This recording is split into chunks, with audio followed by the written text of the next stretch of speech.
So this happened to me about 9 or 10 years ago, but I'll never forget it. At the time, I was about 11 or 12 years old. I was a competitive softball player, and my team was nationally ranked, so we traveled all over the United States to play. This resulted in long car rides, sometimes through the night. One night in particular, it was about midnight, and we were on our way to a tournament in the middle of nowhere. I had been sleeping in the car when we stopped at a gas station for a bathroom break. My teammate and I decided to stay in the car while our moms went inside because we really didn't have to go. A few moments after our moms left, they locked us in the car. I noticed another car in the parking lot. It was a few spaces over and was the only other car in the gas station at the time. I noticed a middle-aged man and a little girl who was about 6 to 8 years old, who I assumed was his daughter because she looked very similar to him. I met eyes with the daughter and she smiled at me. I smiled back and waved because she was adorable. The little girl then said something to the man and looked at me and smiled too. I went back to minding my own business as the man went into the store and left his daughter in the car. When I looked back at the little girl, she was looking at me with a scared look on her face. She started hitting the window and motioning for me to come over to the car. Instantly, my adrenaline went into overdrive. This girl was really acting like she needed help. My mind was racing. What if the man had kidnapped her? My initial thought was that it was her father, but you never know. I just had no idea what to do. I turned to my friend, who was asleep, and tried to wake her up, but she shot me a dirty look and then went back to sleep. Turning back to the girl, I was about to get out of the car to go walk over to her when I saw she had made eye contact with the man in the store who was just standing there watching through the window. He smiled at her and nodded in an approving manner. She smiled back and then turned to me and instantly tried to get me to try to come over to the car. After seeing the exchange, I thought something was off. It seemed that this girl was acting at the direction of the man. I then decided I wasn't going to get out of the car and I would just tell my mom about it when she got back because I was aware that I was a little girl myself and what the heck could I do? The next thing I know, the man was returning to his car.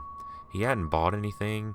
He basically had been standing in the window watching the whole time. When he got into his car, they started having a conversation, occasionally glancing at me.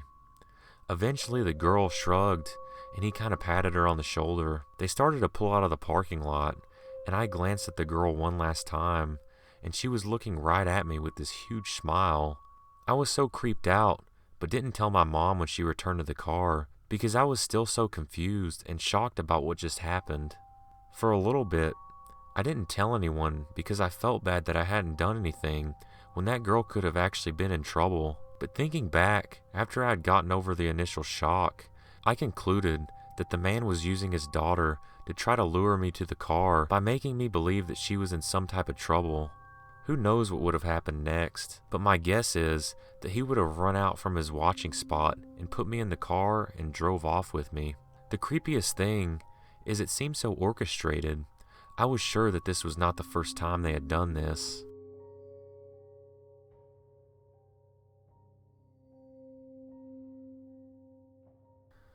Some background for my story. I am a female and was 16 years old at the time this happened. My dad was out of town a lot for business, so it was mostly my mom and I, home alone for weeks on end. My house was a one-story house that was quite large and very long. My parents spent a year remodeling it, and in the process of remodeling, got talked into some very gimmicky things like surveillance cameras on all doors, which of course didn't work at night, and an intercom system that allowed you to talk between rooms to whoever was at the front door. My dad really enjoyed pestering my mom and I with this intercom system. We lived on a very curved road that I'll say was quite dangerous. There was a lot of accidents right in front of my house because of people not realizing how dangerous the curve actually was. My house was technically located in a neighborhood. There were other houses around, but my backyard was a golf course, and all the houses were across the curved road, which made my house slightly isolated. Now, for those of you who haven't seen the movie The Clockwork Orange, this story may seem a little familiar. When I told my friends what had happened, my movie buff friend Casey told me to look up the movie because it sounded like a scene that occurred in it. I promise that this story is true, and probably one of the most scariest things that has ever happened to me. One night, I woke up around 2 a.m. to a bright light and the squeal of tires in my driveway. My bedroom was at the very front of the house, and we had a loop driveway. It was not unusual for people to use it as a turnaround.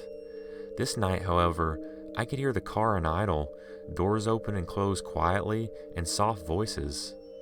I knew there was at least 2 people in my front yard. I was a bit shocked, not knowing who the heck it was, but for some reason, I didn't really start to panic until the doorbell started ringing like crazy. I shot up out of bed and started walking back to my mom's room. Before I reached her room, I could hear my mom's voice come through the intercom system, which was actually the one and only time this thing was ever useful. "Who is it?" my mom said. Ma'am, we got in a really bad car accident. My girlfriend was hurt pretty bad, and she is bleeding everywhere. We really need to call 911. Can you let us in?" In my mind, I was screaming that it was a lie. I told my mom that they're parked in the driveway. My mom responded, "It's really late. I don't feel comfortable letting you in, but I'm going to go ahead and call 911 for you. Why don't you head back to your car and wait?" Then they responded and said, "Ma'am, we would really rather just come in. We want to call 911 ourselves. Please let us in right away. My girlfriend is dying." And then my mom replied, "There is no way you're coming into this house. I'm calling the cops." She then proceeded to run out of her room and to the front door to try to get a look at the person. I started explaining to her what I experienced before the doorbell rang. We could hear someone really throwing their weight into the door and trying to bust it down. My mom stood in front of the door with the cordless phone, detailing what was happening to the operator. Soon, the people stopped, ran back to their car, and peeled out.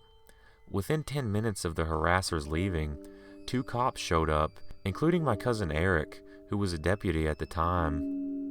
While they were taking our statements, one of the deputies got a call on the radio that a house, maybe a mile away from mine, the same basic thing happened to the elderly couple in the house, but this time the people cut their phone lines. Luckily, the couple had a cell phone and called the police. Since this happened, I never really knew if the people were ever caught. I think the cops followed up with my parents, but never told me anything. It's made me super paranoid about keeping the doors locked at all times, and it's always in the back of my mind.